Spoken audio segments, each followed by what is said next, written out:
Estudo do livro Conflitos Existenciais de Divaldo Franco e Joana de Ângeles, capítulo 20, Morte. Nesse último capítulo desse maravilhoso livro, vamos falar sobre fisiologia da morte, inevitabilidade da morte e libertação pela morte. Para adquirir o livro, acesse o link abaixo. Fisiologia da morte.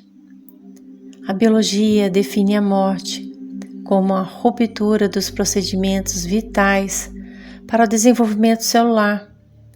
A partir daí, outros fenômenos de transformação ocorrem, mas para alguns é a etapa final do ser.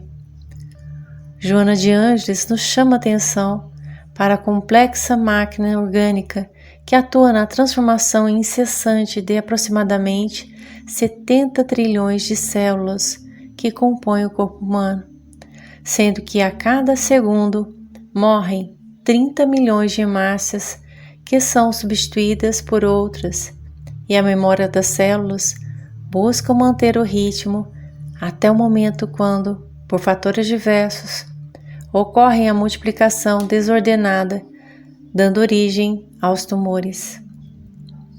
A ciência e a tecnologia se direcionam para a saúde e a felicidade em relação à morte. Já a filosofia recorre aos debates e escolas para compreendê-la. Neste mundo relativo, toda organização tende à desagregação imposta através da lei de entropia, responsável pela quantidade de desordem de qualquer sistema.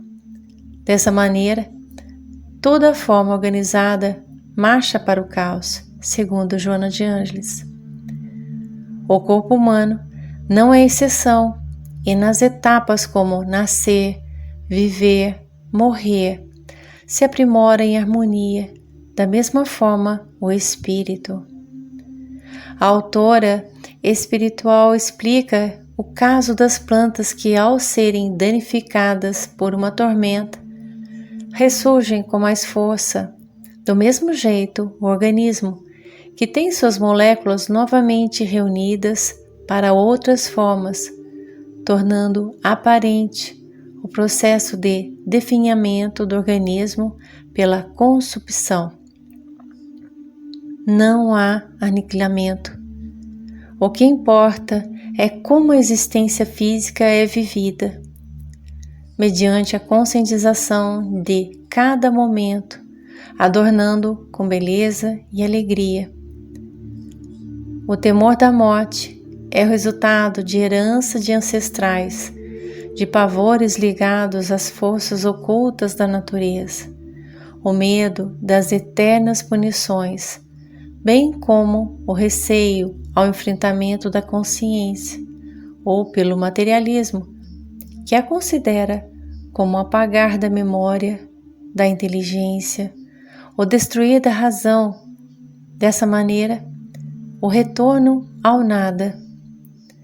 Há pacientes com transtornos depressivos graves que fogem de reflexões saudáveis devido ao pavor da morte. A morte convida para que a cada momento se viva de forma adequada, mesmo quando tudo aparentemente conspira contra essa atitude. No diálogo com seus juízes, Sócrates assim se expressa. Abre aspas. De duas, uma. Ou a morte é uma destruição absoluta, ou é a passagem da alma para outro lugar. Se tudo tem que extinguir-se, a morte será como uma dessas raras noites que passamos sem sonho e sem nenhuma consciência de nós mesmos. Porém, se a morte é apenas uma mudança de morada, a passagem para o lugar onde os mortos se têm de reunir, que felicidade de encontrarmos lá aqueles a quem conhecemos. O meu maior prazer seria examinar de perto os habitantes dessa outra morada e de distinguir lá, como aqui, os que são dignos dos que se julgam tais e não são. Mas é o tempo de nos separarmos, eu para morrer, vós para viverdes. Inevitabilidade da morte. A desencarnação pode ocorrer por procedimentos fatais, denominados como tragédias ou acidentes de qualquer natureza, mediante o curso de enfermidades de breve ou de larga duração. Mas não há como definir com exatidão sua ocorrência, sendo fundamental estar consciente de que será no momento adequado. Joana de Ângeles ressalta a importância de viver com harmonia em todos os instantes, acumulando experiências, adquirindo sabedoria, evitando ideações perturbadoras que sempre se transformam em conflitos e desequilíbrios. A existência do corpo breve, a eternidade do espírito, permite observar que as enfermidades não como estados inquietadores, como que consideram a vida como uma viagem carnal única. Quando se tem o diagnóstico de algo não solucionado por terapia, a ira, a revolta contra o mundo e as demais pessoas ou a si mesmo, em mecanismos tormentosos do indivíduo desprevenido para transferir culpas e responsabilidades. Porque eu, com tanta gente no mundo, logo eu, que fui acometido dessa doença perversa? Essas são suas interrogações. Na realidade, milhões de outros indivíduos experimentam esse estado devido à enfermidade se fazer parte do processo de degenerescência do corpo. A negação da doença, acompanhada da sensação de ser uma injustiça da vida ou da divindade, é a manifestação da crença religiosa teórica. Em outro estado, a falsa esperança em torno de alguma solução, um milagre ou terapêutica que trará de volta a saúde afetada pelo descuido ou pelo vício em drogas, álcool ou fumo, sendo que o mecanismo de destruição é imenso.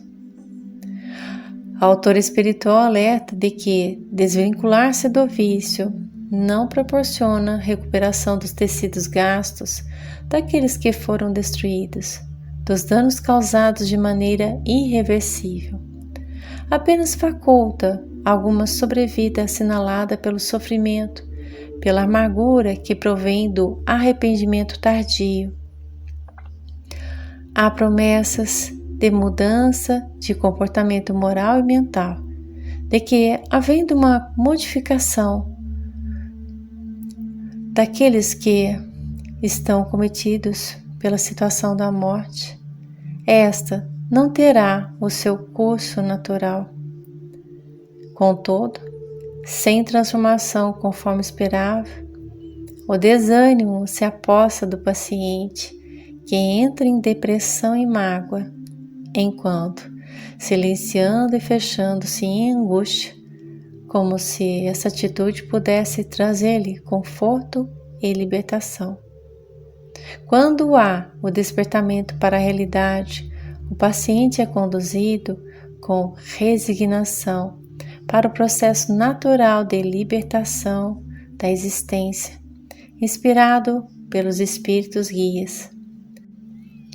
A autora espiritual menciona que quando o príncipe Siddhartha Gautama realizou sua viagem pelo interior do seu país, a fim de conhecer a vida, ao defrontar a velhice, a enfermidade e a morte, compreendeu de imediato a vacuidade das ilusões e buscou interpretar o sentido existencial, o objetivo psicológico da caminhada humana, reflexionando, mergulhando no profundo abismo de si mesmo, constatou que tudo são sofrimentos necessários ao aprimoramento do ser real, o espírito imortal. A conduta edificante deve ser tomada em relação aos desafios da saúde orgânica, sendo a morte uma viagem para uma outra dimensão ou realidade onde a felicidade se apresenta de outras formas. Libertação pela morte. Joana de Ângeles esclarece que o corpo é um abençoado presídio celular temporário que retém o espírito, impedindo-lhe a lucidez plena da realidade, facultando-lhe o germinar das divinas potências que lhe jazem adormecidas no imo e que procedem de Deus, herdeiro que é das suas sublimes concessões. A morte deveria ser estudada, pois faz parte do processo normal da vida, através de uma educação onde se preparasse para a morte de uma maneira digna e natural, sem choque nem traumatismo, liberado das mágoas. A morte, quando anunciada, pode causar pânico, revolta, desequilíbrios ou atitudes perversas das extravagâncias para desfrutar os últimos dias de vida, ou até o hediondo suicídio. A mentora espiritual aconselha ter o compromisso com os atos saudáveis, os pensamentos corretos e as conversas edificantes, proporcionando valores emocionais que libertam das injunções fisiológicas após a ocorrência libertadora. Contudo, quando não ocorrem esses comportamentos, surgem as fixações doentias, os hábitos insanos e as condutas perturbadoras atam o espírito a essas e outras paixões, proporcionando-lhe sofrimentos inimagináveis, até que se diluam os vestígios materiais pela decomposição cadavérica. Se conscientizar da morte promove o desapego da posse e a superação dos caprichos do ego, dando maior valor às realizações do self, que passa a merecer melhor contribuição de esforços e atividades iluminativas. Sugere-se a psicoterapia quando a morte ameaça ou arrebata alguém muito caro.